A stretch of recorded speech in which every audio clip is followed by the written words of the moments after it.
security is a very important topic for all the freshers out there, people who are beginning their career in the cyber security space, people who are starting their journey in the information security space. So please try to watch this video very carefully and try to understand all the concepts which Akshay will be detailing here in this video. And if you have any questions, if you are a part of the live stream, feel free to ask those questions. That's why these live streams are for, right? So try to gain the most value out of this course, this especially this video, and try to watch this video at least a couple of times if you are a fresher, because if you will watch this video only once, this will not make sense for you, because all this is new information that Akshay is sharing here. So a lot of information is here, so try to make sense of it.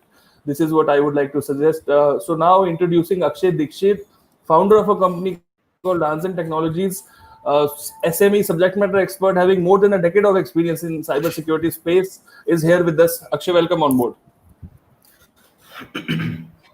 Hi, Luv. Thanks for having me. As always, great platform for discussion on topics in cybersecurity. And I must say, very good resonating background.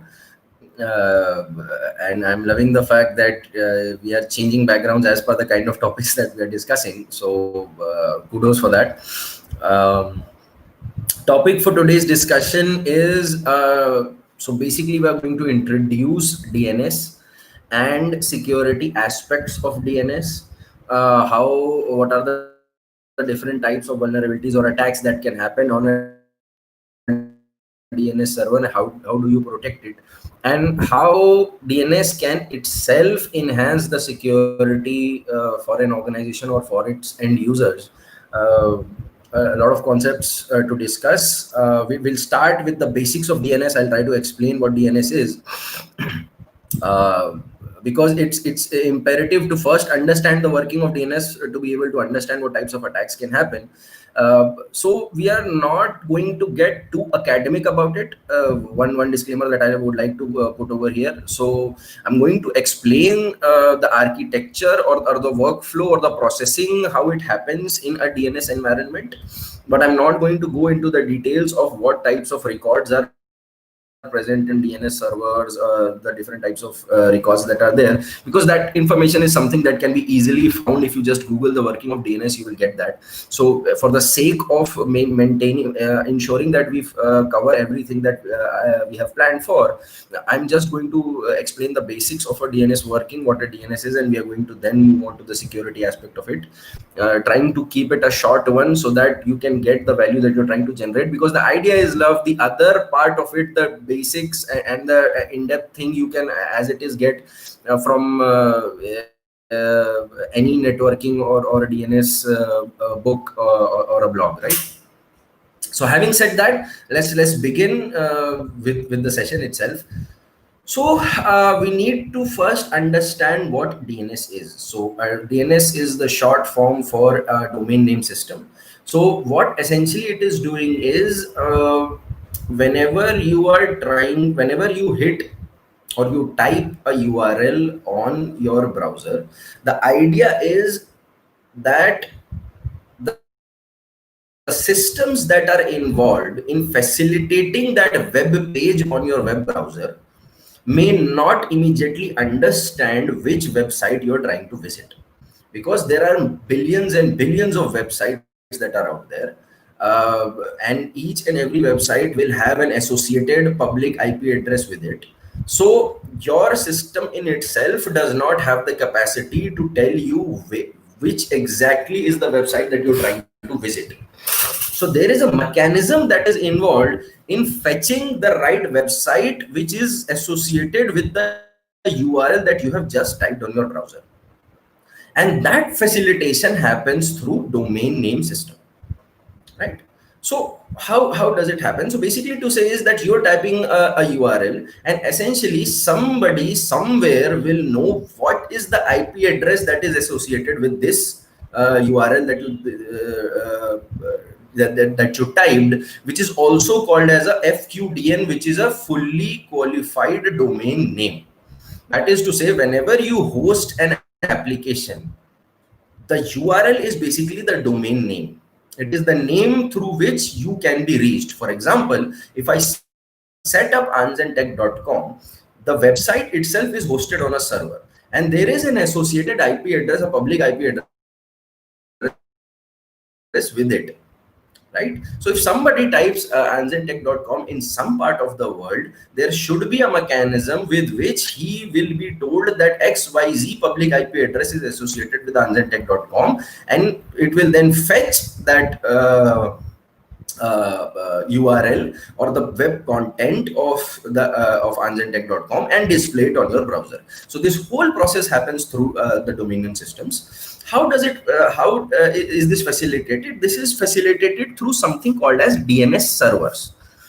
Now there are different types of DNS servers, but if I have to explain it in a very basic sense, so I'm going to go into details right after this, is that these DNS servers or the chain of different types of DNS servers will take this request from your machine, talk to each other, get that detail for you, and then tell your machine that this is the IP address that you're looking for, and then you can then query and get the page on your browser. So this is at a very high level, this is how the functioning of DNS would happen, right? Now I said, so it's kind of like the directory book, Love, if you remember, we used to have quite a few years back, wherein we have numbers against all the companies, different types of companies, different types of service providers. And if you want to look through it, so if I am, there were services, if you remember, services like Sulekha and all. So what they used to do was they used to give services, and whatever you want to know, you can then query on their platform, and they will give you the phone number and the address associated with it. Right. So it's kind of in the similar way. So there is an expert who has all of this information regarding all of these different types of services, associated phone numbers, and then you ask them and they will give you the answer. So think of DNS as something like that. It is the person who has all the links, all the info available for different types of websites, and then you can query that system in itself, and it will give you the exact way to reach out to that website. So there are different links and chains of DNS servers. So I am now going to tell you how a typical DNS works. So there are 4 different types of concepts or servers that are involved in the chain of DNS query and resolution that happens. So one, and I'm saying this not in any particular order. So one is a DNS recursor. Then you have a root name server, you have a TLD name server, and you have an authoritative server, authoritative name server, right? So I'm now going to explain this, and after I've explained this, I will walk you through the flow. So the DNS recursor is the server that your machine will your machine or your router will immediately talk to. So DNS recursor is the server that will consume the DNS query that has come, and then it will forward this to other DNS servers in its chain, and it will ask them whether you already know an IP address associated with this URL that was just queried, or you may need to further ask it to another servers. And if you do have it, give it to me.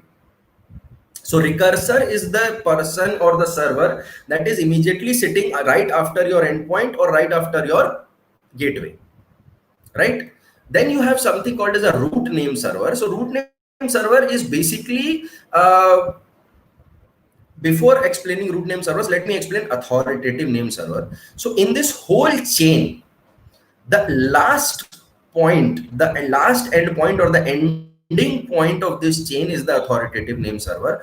Authoritative name server is the server that has all the DNS records in itself.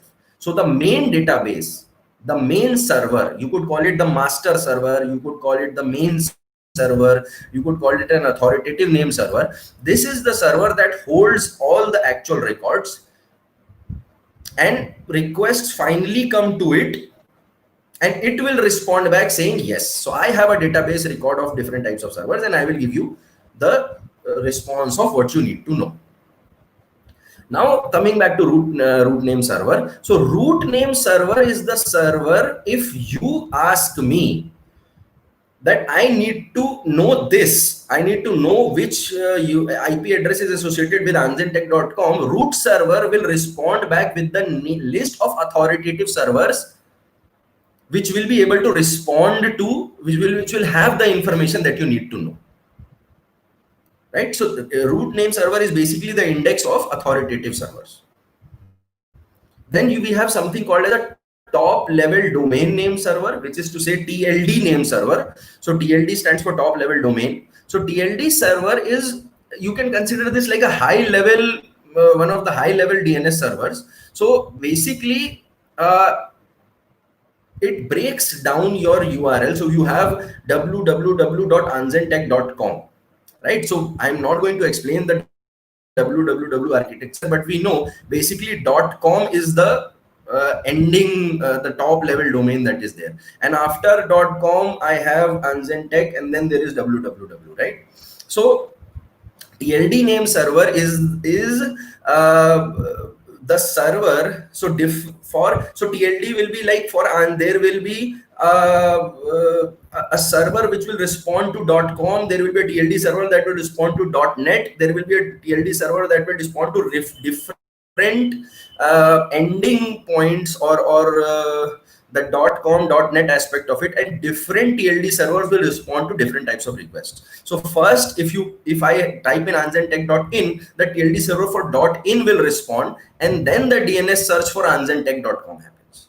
So this is the functioning of the TLD name server, right? So how this happens is, you have your endpoint, let's say it has that direct internet connection. Let's not make a gateway in the middle just for simplicity purposes. So when you're raising a query, it will go to your recursive server. Your recursor will then ask the root name server. It will ask the TLD name server based on the extension that you have asked for, the domain name extension. Then the root name server will tell you which authoritative server has the answer to it. Then you query the authoritative server. The authoritative server will respond back with the actual URL, the IP address, and then that can you can query, and you get the fully qualified the IP address against the fully qualified domain name, and that is how your web page gets resolved or shown on your browser. So this is the functioning that happens in your domain name system. Akshay, Right? one thing Now, I wanted to know. Yes. Yeah. So the authoritative server holds all the information, as you rightly mentioned. So from where does the authoritative? I'm sorry, I lost you, Love, somewhere. There was a disturbance. Okay. So what I'm trying to say is, Akshay, all the information is holding in the authoritative server. So where does the authoritative server gets this information from? Okay, so yeah, so authoritative servers, Love, are maintained by DNS solution providers. So they have information, they have like a directory, so they can get it from other public DNSs. They can have their own private DNSs. They have research capabilities. They will query different against the searched items. They will maintain a directory. So it's a process, it's a service that can be done through crawlers, that can be done through a manual service. So it's a combination, and it's kind of their job to maintain this database. Either they will query other DNS servers, and as new requests keep on coming, they will search the entire internet, and they will maintain based on different queries, through queries to different DNS servers, and open source query databases, or through crawlers. They will keep maintaining and updating their information. Yeah. So then we have two different types of servers. It can be a public DNS server, it can be a private DNS server. So if you're taking, so your organization can have your own DNS servers, that is the private DNS server. You can use public DNS servers. Google and other providers are giving their own domain name servers, and you can use their DNS services. There are vendors that provide paid DNS services as well. So depending on your need, Akshay, yeah. somebody asked me the other day, is public DNS server safe? So I Yeah, so just wanted to bring it up. Yeah. yes. So basically, Love, a public DNS server. So there are implications. There are security implications again public DNS servers because they are open to everybody and they are easily accessible. So security considerations for public DNS servers are higher.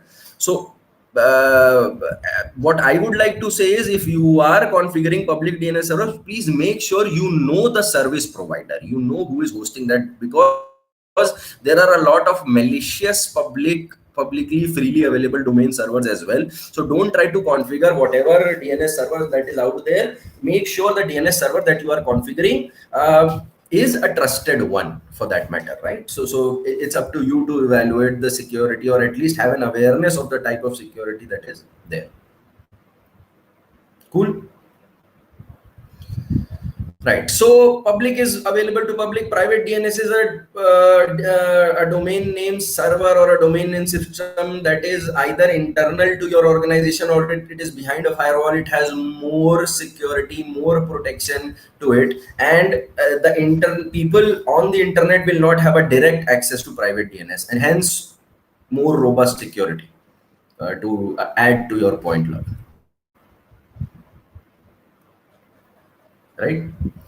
So now I will explain the steps that are involved in a DNS lookup. I'm not going to go too much in depth, but I'm going to explain the steps involved in a DNS lookup. So that is to say that very first, when you type in, let's say you type in anzentech.com, what has happened is the first request will go to your local DNS cache.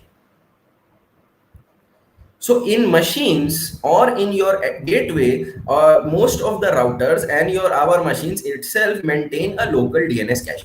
So if you have visited it before, if your organization or your infrastructure has visited this website before, why to go to the process of again making the whole chain of queries and sending it back to you? If there is a local repository which has this name, usually your local DNS cache in itself will tell you what the IP address is, and it gets resolved internally or locally, and you can go ahead and visit that website. Akshay, locally when we do that, can proxy servers also hold DNS cache information? Okay. Yes. Okay. So a lot of proxy servers provide DNS capabilities, and also your proxy server can be your DNS recursor. So it could act as holding a separate, and because see, the idea in organizations level is to reduce the time involved and increase the turners or decrease the turnaround time, right? So that is to say that your proxy in itself will try to remain, or your proxy might have a local DNS cache of its own. So first your DNS cache of your machine comes, then your DNS cache of your router comes, then your DNS cache of your proxy might come, depending on how these things are placed in your network and how your request is passing through. So that means DNS cache can be served from different equipment, right? Different Yes. services, right? Okay. Yes. Okay. Great. Great. So Akshay, Dipen is here. Dipen, thank you for joining the live stream. It's just early on, Akshay. Sorry to interrupt the flow, but I think he has a question. So Dipen is asking, there are 13 root servers with fixed IP addresses. How is same root server at more than one place in the world? Dipen, I actually did not understand your question. You can have, so Dipen, to answer your question, any server, be it a name server, a root name server, TLD name server, or authoritative name server, if you call them the master servers, they will all have backup servers or slave servers, which are basically copy of these servers. So that is to say that if it should not happen that one server in itself gets all the requests and it gets so much absorbed in facilitating the request that other requests can't be handled, or something like a DOS situation should not happen. So for that matter, there are a lot of backup servers as well. Yeah. And mechanism is to forward the request if there is a lot of load on a particular DNS server, then Yes. to redirect it to a different server. Right. So I Right. hope I've touched base on your answer, Yes. question. Yeah. Yeah. Okay, so then we were talking about the steps. So when I typed, we said that there is a local cache. Then your gateway will have a cache, or your whatever things are in place might have your cache. Now, what if you don't have the IP address in the local DNS cache? Then that request goes to your recursive DNS server. The recursive DNS server itself, Love, will have its own cache. So if it has that IP address, see, the idea is to reduce the time. If the recursive server is asking each and every other DNS servers, it makes sense that it has its own cache. Now, if the recursive server has previously made that request already, then it doesn't make sense for it to again forward it. So the recursive DNS server with its own cache will try to respond to your request.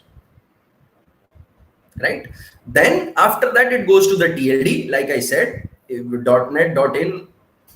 So they will not have the IP address, but it will tell you from a .com, move in that direction. Then don't go to .net, don't go to .in. From a .com, go to this type of server, right?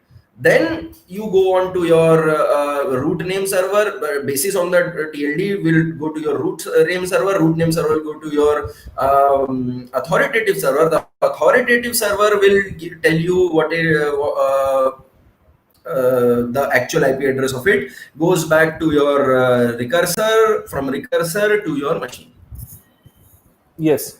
Akshay, to begin with, shouldn't, I think, host file is there in a machine. So does it checks it internally first to get out the first cache, the Yes, etc.host file? that is the DNS cache, Love. So that is Got it. so NS lookup is the command. Basically, you can check your local cache. You can check whatever local things are there through either accessing the files directly or through some commands. Platform with different platforms, the commands will differ. But yes, you are right. Great. Got it. Right. So now what we are talking about is.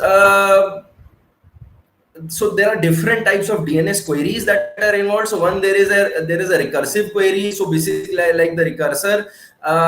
So in a recursive query, what happens is your machine, your endpoint will generate the request for the IP address against an FQDN, or it will the DNS server will respond back saying that either my local cache does not know it. So that is the recursor query or the recursive query. So then the second one is an iterative query. So here the requester will ask a DNS server for how should I say it? Let me know how in the best way, the way in which you can resolve this query of mine. So I am asking the DNS server, tell me with as much accuracy as you can. So if the DNS server will have that IP address, it will return the name, the authoritative name server, or sorry, if it has it, it will give it back to you. If it doesn't, it will either redirect it to the TLD server, or it will directly give you the name of the authoritative server, depending on what stage of the DNS request you are in, right?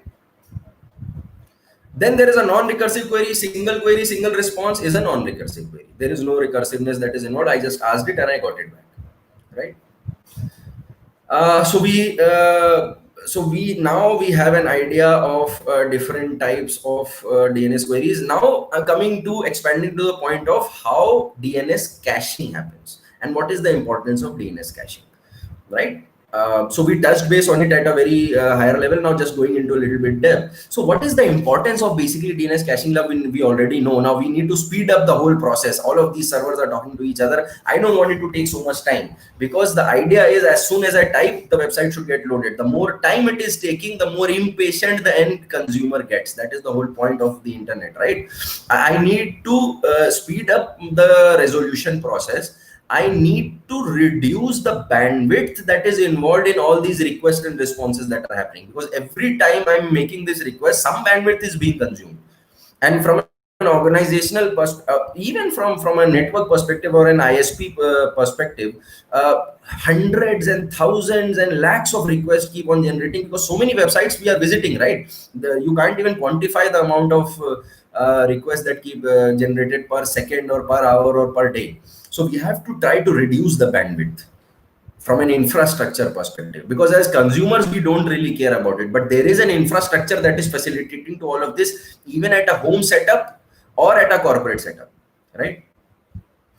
So this is kind of solved by DNS cache. That is to say, every request that gets resolved successfully would be stored in the DNS cache and will get resolved. So what are the different types of caching that happens? So the first level of caching happens at your browser itself. So your browser will maintain a cache, and it will itself try to resolve the IP address against the domain name that you enter. Second level will be at your operating system. Like Love, you mentioned, there will be a file which has this list. It could be a database, it could be a file, depending on the operating systems, right? Then your gateway will have its own caching. After it leaves the network, your recursive resolving server will also have its own caching, like I have already mentioned. The recursive resolver will also have its own DNS cache, so that instead of forwarding it to either the TLD or the root name server, that in itself will then respond back saying that this is there, right? Okay, so now we have discussed about the process, the whole entire process of different types of processes that are involved, request and responses, how this happened. Now let's come to the security aspect of it. So what are the DNS weaknesses and vulnerabilities in a domain name system environment, and what are their security implications? Akshay, before you do that, from the introduction part only, from an interview standpoint, because a lot of freshers will be watching this video later as well, what do you think from this introduction? What can an interviewer ask? Like, of course, you would be asking those questions, right? What can a basic question from interview from perspective can come? Yeah, so functioning of DNS, so somebody will say a basic interview question for a fresher would be, what happens when you type in a URL on your browser? Right. Explain the process. So essentially what they're trying to ask you is how DNS works. Yeah. Yes. They might ask you different example definitions of a TLD server, authoritative server. They might ask you the whole process of domain name resolution, how it works. DNS caching is important. So all of the points so I've explained it very simply, and if you understand what I have just explained, you may just want to know more about how DNS records are stored. That is the next level of thing. Other than that, this in itself, whatever I have told, should be enough for you to explain a DNS query and resolution process. Yeah. Akshay, can somebody ask a fresher, like, I have a proxy server also, I have a DNS server also, from where the caching will actually happen? Yes. Will the machine query a proxy server first, or will it query the DNS server first? I completely agree. It depends upon the architecture and design. So I will explain the process. So first browser cache will be queried. If the browser does not have it, your local operating system cache will be queried. If that does not happen, your gateway or your router DNS cache will be queried. After that, whatever preferred DNS server that has been configured inside your gateway will be queried. Then it goes to or if you have a proxy, your proxy will be queried, because and that depends whether the proxy is the gateway comes before after the proxy. So your proxy might have that recursiveness. If it doesn't have, it will go to the gateway. Then it goes to your recursive resolver, and from resolver the whole process happens. So this could be a good flow. Got it. Akshay, Muzaffar is asking records also. I think he's talking about CNAME record, quad A records. No, so he's adding to my point. He's saying that the interviewer might also ask for DNS records. What are the different types of DNS records? Okay, so will we be discussing the CNAME records and quad A records? I can do that, but I wanted to focus on DNS security aspect go for it.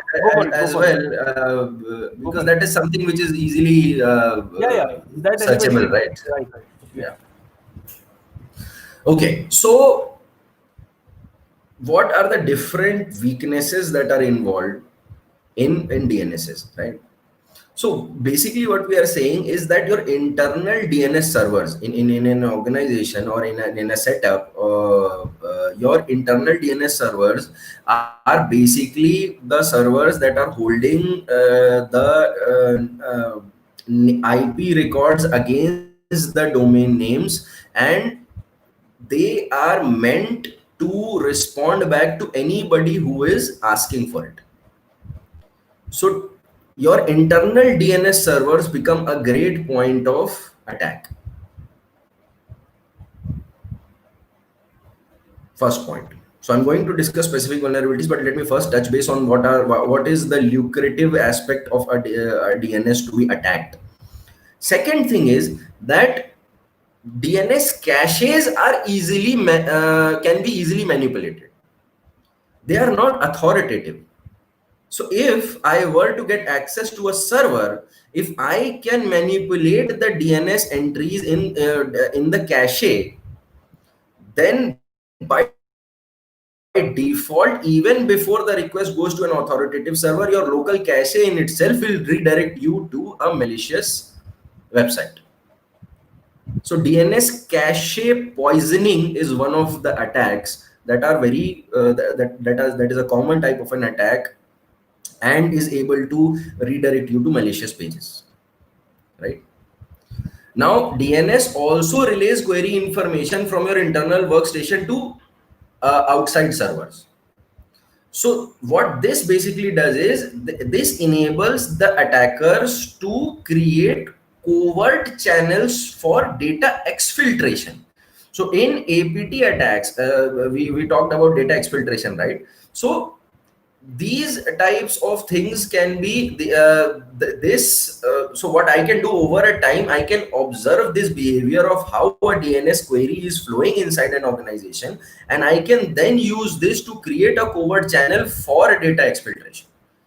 So we spoke about covert channel. Covert channel is the channel that the person creates from the inside the infrastructure to the end goal or the server where I am going to exfiltrate data in a way that nobody is able to guess or able to troubleshoot or able to understand or able to find out that the data is being exfiltrated, right? So this is one of the things that can be used. DNS is a very good tool for reconnaissance or information gathering phase of an attack. So whether it's a siloed attack that is happening, or if it's an advanced persistent attack, DNS is a good. So it is also a good tool for troubleshooting, but it is also a good tool that helps in the attack process as well, right? Simply typing ipconfig, you can find the domain name server. Using ns lookup command space the IP address, you will be able to see name of the DNS servers. You will be able to see the different types of DNS records that are out there. You can then provide switches to it where you can mention the type of record that you're looking for. So you can say ns lookup hyphen type equal to mx, and it will give you all mx records that are there for DNS. So DNS can be used for reconnaissance. DNS can be used for traffic redirection. If I am able to because by itself, by design, DNS servers are supposed to respond very quickly. So whenever, so one thing to understand, Love, is whenever we are configuring or whenever we are using a server which needs to have a quick turnaround time, security takes a backseat. So what happens is, by design, DNS performs very weak validation. So there is a concept called as upstream servers, which is like all the different servers in the chain of DNS become upstream servers. So DNS will by default trust the upstream servers, and it will not perform a lot of validation. If the transaction ID, there is an ID associated with each and every query that gets generated. So if I know that the transaction ID is right, the DNS will facilitate to the response. So the validation is not very strong, right? one weakness in DNS is that it will accept simultaneous responses to the request. So let's say I'm a DNS server, a recursive server, and I'm asking different servers. So I will also accept simultaneous requests. So basis on, so what that essentially means is a lot of brute forcing can happen. So if I make different requests and the server is accepting different responses, what I can do is I can then try to make a dictionary or a guessing attack of the right type of transaction ID that is getting generated. So basis on different types of requests, I can check the responses, I can check the different IDs, and then I can predict the transaction ID. I can make guesses and kind of brute force against the DNS server, right? DNS spoofing is one of the most common types of attacks. So what basically it means is, if I'm a malicious attacker or if I'm a cracker, I will send traffic to a DNS server from one specific machine, and I will spoof that IP address and make it look like a valid DNS server. So I will impersonate the IP of a DNS server, and this DNS server will then consider me as either an upstream DNS server or a named DNS server, and then make its entry, and then I have successfully added myself either as a root server, either as a TLD server, and sometimes, if I'm lucky, even as an authoritative server, right? So how spoofing does is through different types of attacks like cache poisoning. I'm not going to discuss the attacks in detail, because this is a defense kind of a security from an operational perspective. So this is like 4 or 5 weaknesses that are pretty common that is being used. Now, if you remember, Love, I spoke about we can use DNS as a covert channel. So the question arises, how would it typically happen, right? I was about to ask that. Yeah. Yes. So let's say there is an attack in progress. Okay. So I am a cracker, or I am an APT, a person who is conducting an APT attack against an organization. Right. And let's say the infiltration process, the process of getting inside, I have already done. So now I have managed to get inside this infrastructure, inside this network. I have compromised one server, two servers, or in something. And now I am at a stage where I want to be able to successfully exfiltrate data. So in the APT process, I'm in the process, I'm in the stage of data exfiltration, right? So now I can do something which is, I can set up a malicious DNS domain.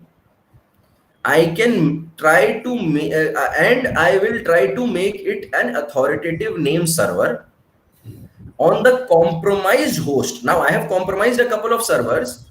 Right. I will then, what I will do, I will form crafted DNS requests that are hiding the data that I want to exfiltrate, and I will send DNS requests to the server, which is now then storing all these different types of packets. But these packets would be having information. Yes, and this process, Love, is called as DNS tunneling. Oh my God. This attack. So this is how data exfiltration happens. Yes, one of the ways of data exfiltration. I don't think there would be any video on YouTube which would be demystifying this like that. Yeah. So and Love, it is so simple that I can basically, by just using some scripts, by just creating using simple tools, and I have named those tools, but I'm not going to name it here because I don't want to create script kiddies. Anybody who has an intelligence can then just piece everything together. I can break down my data into separate data chunks. Yes. I can create custom packets, and Love, I can do a simple NS lookup, and my NS lookup command in itself will start sending data. Oh my God. Now, how this happens is a little tricky, but it's not impossible. That's all I can say. Yeah. Great. Now, okay, so let me go deep. So now I did this. What I did was that I sent this request. Now, since I set up this DNS server, there will be no records of it because it has just been set up. I set it up as an authoritative server. Now, if the corporation's DNS server will try to resolve this, it will not have it. So then it will go back to, it will try to query to upstream servers. It will try to find my authoritative server. I am sitting at the back end. I am waiting for that request to come back to me, because I know through this organization only this will come back to me, because an APT attack is an exclusive attack, and I will respond back. It will get back to this machine and local cache, and now I have been established as an authoritative server, and now data exfiltration is happening. Yeah. So these are basically, Luv, the different types of attacks or different types of security weaknesses that we have discussed quite in depth. I mean, I would say, and this is the importance of it. What is the result? Akshay, Yes. Yeah. so once that authoritative DNS server is established, then anybody in that organization who will try to query that will automatically go to that server only, right? Yes. That is an additional advantage of attack that I am having. My Wow. agenda is just exfiltration, but if I'm getting something additional out of it, see, I'm a cracker, Yeah. right? So any damage I can make. And now this covert channel has been established, and nobody's suspecting it, because it is an authoritative server. It's part of my system. It's part of my cache now. So there is no reason to suspect it. And it's not like some different types. So if you look in deep, you will realize patterns. I'm not going to touch base on that, because there is a very huge analysis involved. So we do it. So when we are doing incident analysis, Luv, when we are called to check for, and if a client suspects an APT activity, we check DNS records, we check DNS servers, we check all these packets in detail. We do complete packet sniffing and analysis of all the PCAP files that come in. So all of this comes as a part of blue teaming or analysis of incident, and that's a very in-depth activity. But yes, at a brief, this is what happens. Have you seen those DNS packets carrying some data yourself? Yes, yes. So so the idea, Luv, is to understand that there is, so that's what the importance of baselining is, Luv. So when I understand what a typical request or response or packet data will be, I am carefully looking for deviations, and I pick one thing and then I take this ahead, and then I start realizing patterns. Right, absolutely. Yeah. Great. So then comes thing is, one of the thing is that, how can you protect your DNS servers is, there is something, so by default, like I said, Luv, so DNS was not built for security. DNS was just built to quickly respond, and all the parameters, it was built to be able to quickly respond to it, so security took a backseat. So that is where a security protocol called as a DNS security extensions, or DNSSEC, was introduced. So DNSSEC is a security protocol that was specifically created to mitigate the problems, the threats to domain name servers. And it basically, what it does is, it will digitally sign the data that is being passed from DNS servers to ensure that that the server that is responding is a legitimate one. So instead of a DNS lookup, you are doing a secure DNS lookup. And this is implemented at each and every node, or each and every level of the DNS lookup process, whether it is from your machine to recursive, recursive to root, recursive to TLD, recursive to authoritative, so on and so forth. Right? So how these digital, so basically it will create a tree or a hierarchy of a digital signing process, a digital signing policy, and your root DNS server will sign the key for your TLD server. Your TLD server would sign the key for that domain name's authoritative server, and so this whole hierarchy is implemented so that each and every point node is verified, and then there is a secure verified. That's what I said, right? So it does not put validation, it does not put us, and this is how the validation process comes in. Now, one thing to note here is, a lot of times when we implement DNSSEC, what essentially we are saying is DNSSEC has the capability of backward compatibility. to roll back to your traditional DNS. So one important thing to know is make sure the rollback is not happening. I mean, it's a trade-off, Love. Again, how much of the bandwidth can you consume? How much of robustness does it Yes. involve? Right. But Right. it was my job to mention that there is a rollback possible. So always have that thing in mind, whether you are allowing a rollback or not. As a security consultant, I would advise against it. But again, I am not the owner of your infrastructure. I don't know how much of a delay can you afford or consume, how much of a delay appetite would you have, and how it is impacting your consumers, customers, or your employees. Right. Yeah, of course, if there are any applications that are directly linked with your DNS queries, please do not do that. Of course, yeah. Right. Right.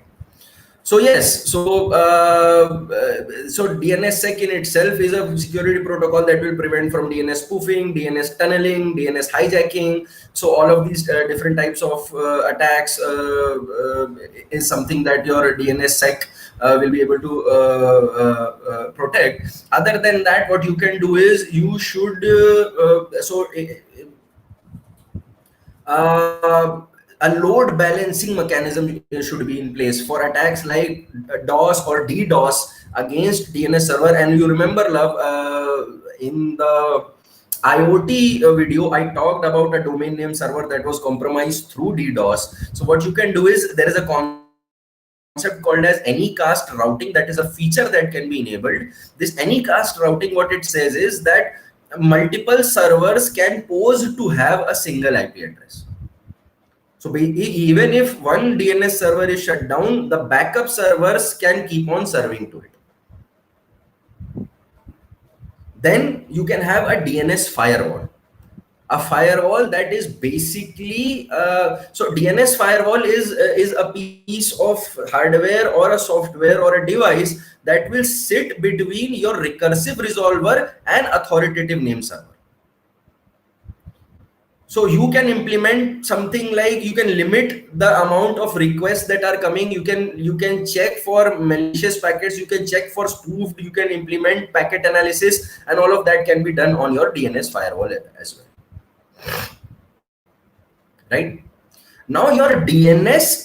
You mentioned, Love, that proxy is acting as a local DNS cache. Right. Sometimes your DNS can act as your proxy. Here is where, so I remember I said at the last, I will tell you how DNS can be used to improve security. So even a lot of DNS providers are providing this feature in which they can configure to provide content filtering on the different types of URLs that are being requested by the organization or by the users that are consuming that DNS request. So if I am sitting in an organization, this DNS server can be made to act like a content filtering, wherein if I am entering a malicious website, it can query a threat intelligence platform and check or a blacklisted domain list, and it will block that request from coming because it knows that it is a malicious request. So a DNS can then be used kind of as a proxy or a content filtering gateway to make sure the users or the end users or the employees are not being taken to malicious websites. So a lot of times, Love, you must have observed that when you type in through Google, when you type in some search and you click on it, Google itself will tell you that this is known to be malicious. Do you want to proceed or do you want to? Yes. Right. So something like that. So in itself, it has the capability to understand its reputation against some threat intelligence or some kind of intelligence, and it will be able to either block it or give you a warning. So Google is for everybody, so it gives a warning, but you can enforce that at an organizational level. Right. So yeah, Love, this is pretty much it from my side. A relatively shorter one for that matter. Great. But Great, I Akshay. think we have touched a 1 hour mark, or I'm not sure. Yeah, of course. We are very close, and I have questions also online. But before I jump onto the questions, I would like to know from a startup point of view, Akshay, how important is DNS security? Like, do startups have to think about DNS security at first, or is this something they can actually postpone for a later discussion? as everybody has to think about DNS security, love. Even as end consumers, we should look out for it. So you have to basically check what type of DNS servers you are querying to. You must use reliable DNS servers as your recursive servers or as querying servers. And that's a one-time thing, and that's a periodic activity that you can keep doing from time to time. It will take more efforts in the first go, and that is then this it's like a periodic DNS audit, or as a part of your audit, security audit, you can just keep checking the local DNS cache is being cleared or not. The domain server is of a good reputation or not. At which level are you enabling caching? Where do you have to disable it? Because the more caches you have, the more chances of cache poisoning comes in. So you might want to have like one place for caching and other places you might want to remove. So local caching you might want to disable. Depends on obviously your requirement. So yes, it's important. Of course.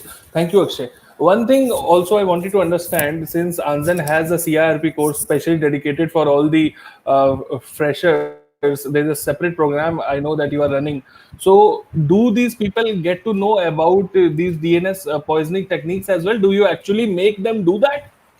No, so in CIRP, love, we don't teach the attack process because there's a separate red teaming training that talks about it. But what we teach is, if there is an active DNS cache poisoning, DNS spoofing that has already happened, now find out which type of attack has happened. So we enable them to be able to identify the attack through from a network packet analysis and actually analyzing records on the server. So we have practice labs, intentionally vulnerable or hacked machines that we have created, virtual machines, and we make the participants practice, and we make them experts to understand from so a DNS server uh, analysis would be part of a bigger analysis. So you're querying, you're checking the servers, you're checking the DNS, and to link and build what types of attacks, this is a part of it. But you need to have expertise of understanding DNS records, of understanding and how to identify if an attack has happened. That is what we teach in the CIR. Great. Great. Thank you for answering that, guys. Anybody who's interested in that CIRP, program.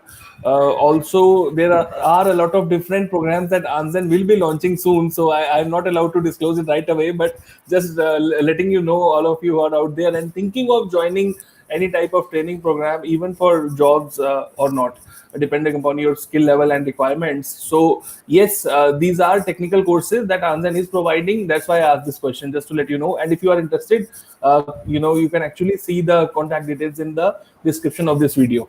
So Akshay, before I move on to the questions, really a great topic, by the way, and great insights again you showed and throwed, and especially the data exfiltration part. Absolutely, it was something that I'm 100% sure nobody in complete YouTube universe would have actually touched upon till now. Great. So before I dive into the questions that I can see on the screen, guys, I see around 10-15 participants on the live screen. If you have any questions related to cybersecurity, even not related with the DNS, in general, if you have any questions, any job related questions, anything that you want to ask and discuss, feel free to ask. This is the time now, because post these questions, Akshay will be having his end notes and we will conclude this session. So any questions, if you have, feel free to put in the comment section. So now, Akshay, I'm jumping on to the questions. Dipen is there. Dipen Das is asking, hi Akshay, we have moved to dot anything DNS structure. Is it good or bad from a security perspective? Deepen, can you just expand on dot anything? I'm not very well versed with the dot anything, so I've heard about it, but I have not explored the security aspect of it. So can you just name like a couple of points so that I can then throw a little more light on it? And I apologize for that. Yeah, no worries. After that, Muzaffar is there. Muzaffar is saying operating system and local cache, are they different? Sorry, operating system and local. Operating system and local, it's the same. Your operating system, so local cache, Muzaffar, could be your browser's local cache, which is also essentially being stored in some file. And it could your operating system local cache, that is to say in some files. So it's basically the same thing. It just depends on where the caching is happening. Is it through the thin client that you are using for communication, or it is in the files of your operating system for easy resolution? It could be both, or it could be one or the other.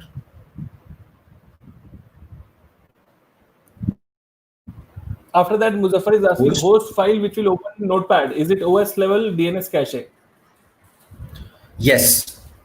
Yes, so the etc host file in your Windows also, it's in Windows System 32 driver. etc hosts is a source of DNS caching. However, DNS caching can happen through separate files as well, depending on the program that you're using.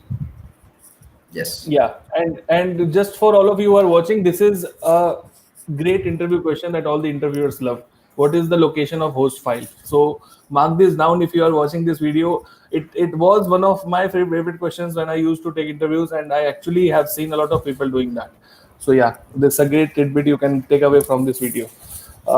Okay, Akshay, I think I am done with the questions now since it is a Saturday, so people are in resting mode today. Anything you would like to say on an ending note? Yeah, so DNS is in most of the cases, DNS is overlooked because we are so much focused on securing our assets that we kind of overlook our internal DNS or the kind of DNS that we are looking out for domain name resolutions. So we have to keep an eye out. DNS session in DNS security in itself is a very important concept, and if a DNS gets compromised, then even if your endpoints are secure, if all your security mechanisms are in place, there is nobody stopping you from getting redirected to a malicious website or your employees in your organization. So DNS security holds huge importance. So if you have your internal DNS, like I mentioned, please use the security controls that we have discussed about. Please make sure you have those mechanisms in place, and do not overlook DNS from a security perspective. So yeah, that's pretty much it. Great, Akshay. So before I jump on to my ending, Akshay, I can see a lot of appreciations. First of all, Muzaffar is saying confused concept told in simple way.